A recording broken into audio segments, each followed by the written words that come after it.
In this video, we will see together how not to mix pour and pendant. Pour and pendant.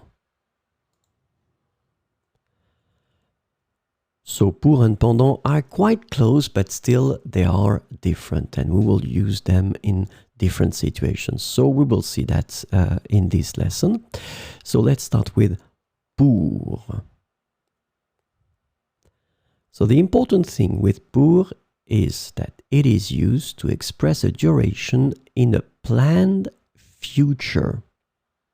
So pour will be connected to the planned future, the future. It's not used in the past. So that's the thing. Pour connected to the future, but not to the past. Let's see an example. Elle ira à Paris pour une semaine. As you can see in that situation, we have the verb aller. It's in the futur simple. Elle ira à Paris. And then we go for pour une semaine.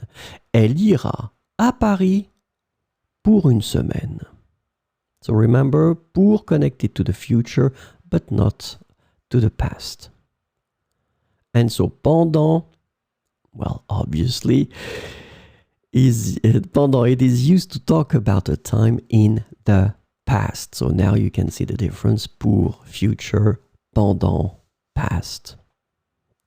Elle est restée à Paris pendant 3 ans. Elle est restée à Paris pendant 3 ans. So in that case, we use pendant because we are in the past. We're using this passé composé form of rester. Elle est restée, so we are in the past. Elle est restée à Paris pendant 3 ans.